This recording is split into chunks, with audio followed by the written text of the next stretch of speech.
পরিবর্তন দরকার, প্রমোদ বড় সরকার।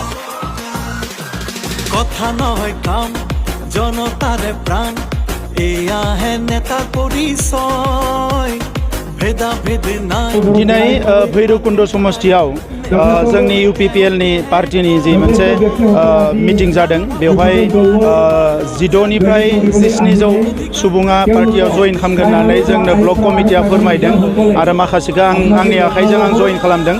बेवहाय माखासे यंग युथ लिडारफोर फैदों आरो गुबुन गुबुन हारिनि इन्टेलेक्सुवेलफोरबो फैदों, बिथांमोनखौ आं जइन खालामहोदों। दायो UPPL होनना बुङोब्ला बयबो जोबोद मोजां मोनो, मानोना 17 बोसोर BPF नि सासननि समायाव रायजो राजाफ्रा जेखौ लुबैदोंमोन बेखौ मोनाखै। 3 बोसोरावनो UPPL नि सासन फैनाय लोगो लोगो रायजोफ्रा गोजोन मोनबाय, रैखाथि मोनबाय, मोजां थासारि फैबाय, गावनि गोसो बायदियै गोसोनि साननाय बायदियै रायजो जानो हानाय मोनसे परिबेस फैबाय। बेखौ बयबो रायजो राजाया मोजां मोनदों। बेराफारसेथिं बर' हारिनि थाखाय मोजां बाथ्रा, जोंनि बिदा फंबायफ्रा दिनै न'आव फैजोब्बाय।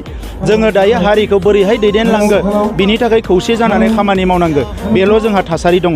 फारसेथिं मोनसे समाव बड'फा उपेन्द्रनाथ ब्रह्मआ बुंदोंमोन संकसनिफ्राय सदियासिम जोंनि रायजोआ जानांगो। दिनै संकसनिफ्राय सदिया नङाब्लाबो गहपुरसिम जोंनि रायजोआ अरनायनि मोनसे खाबु फैबाय। दा बेबायदि माखासे समस्थिया जोंहा बांनो थांगासिनो दङ।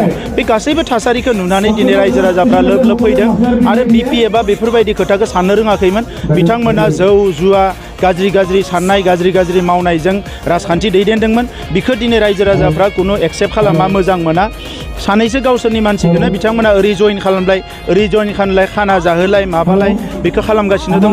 बयनिख्रुइ दुखुनांथाव बाथ्राया बेसो जे गोदो गोदायनिफ्रायनो बयबो दैदेनगिरिफ्रा भाषण होबोबाय, गावसोरबो होबाय, सुबुं सम्पद नांगो, सुबुं धोन नांगो, IAS IPS नांगो, डाक्टार इन्जिनियार नांगो।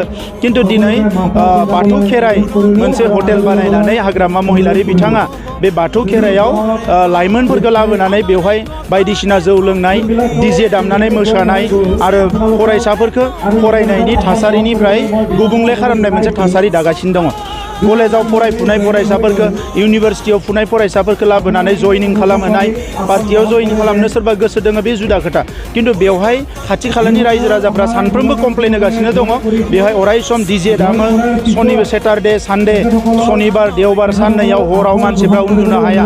दा सासे एसेबां गोबाव हारिनि दैदेनबोनाय मानसिया बेबायदि खोथाफोरखौ साननायासो जोबोद दुखुनांथाव जादों।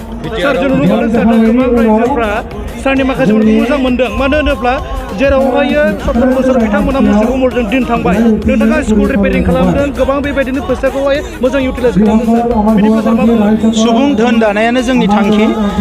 फरायसालिफ्रा अखा सेरजोबनाय जाबायमोन, बादामालि खालामजोब्बायमोन। थांनाय बोसोरसेयाव जोङो 500निख्रुइ बांसिन स्कुलफोरखौ रिपेयारिं खालामदों। 100 गोदान स्कुल लुदों जोङो, मडेल स्कुल।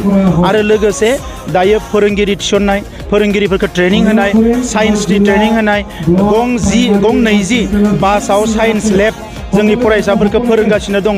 जोंनि फोरोंगिरिफोरखौ बेंगलराव साइन्सनि ट्रेनिं लानो हरदों, फोरोंगिरिफोरखौ गुन गोनां सोलोंथाइ होनो थाखाय दिल्लीयाव ट्रेनिं लानो हरदों।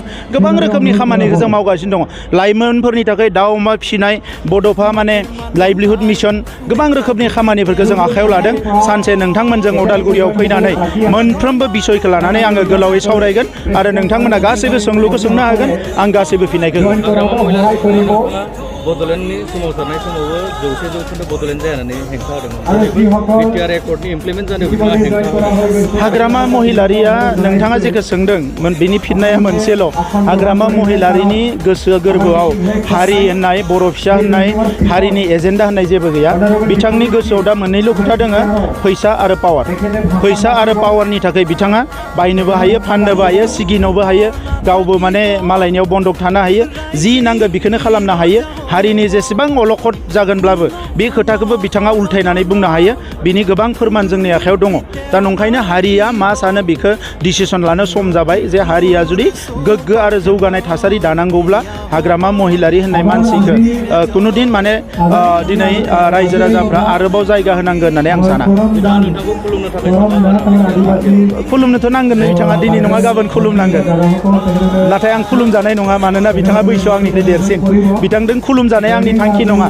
बर' हारिनो मोनथायखौ लाबोनानै सासे बर' फिसा हिसाबै बर' हारिखौ गेरेमसा हारि दानायाव खामानि मावलांनायासो आंनि थांखि हाग्रामा महिलारि बिथांजों खुलुमजानाय आंनि थांखि नङा सार नोंथाङा बोसोरबानि टारगेटआव बोसोरथामावनो जथेस्थ' मावनो देखायनो हाबाय सार आरो बिदि फिन बोसोरबा फैगौ बोसोरनैयाव जिखिनि खामानि मावगोन बेजों जोंनि माहारिया फैबाय थानाय 20 बा 50 बोसोराव जाहाथे जौगालांबाय थानो हायो बिनि फाउन्डेसनखौ गायनो थाखाय खामानि मावगासिनो दङ मोनफ्रोमबो जिल्लायाव दायो कचिं सेन्टार जागोन मोनफ्रोमबो भिसिडिसियाव नलेज सेन्टार जागोन आरो जायखौ जों रायलायो आमेरिका इंलेन्ड जापानफोर बायदि जौगालांनांगौ बिनि माखासे मिशनखौ जों बानायगासिनो दङ आरो बिनि थाखाय गुबुन हादोरफोरजोंबो सोमोन्दो दानानै माखासे खामानिखौ मावगासिनो दङ हारिमुनि बिथिङावनो जा सोलोंथाइनि बिथिङावनो जा जेखौ हाग्रामा महिलारि आरो बिथांनि टीमा सानाखैबो मावाखैबो फरेनाव थांनानै बिथांमोना जौ लोंनानै गिदिंहैदोंमोन बेनिख्रुइ जेबो मावाखैमोन थेंक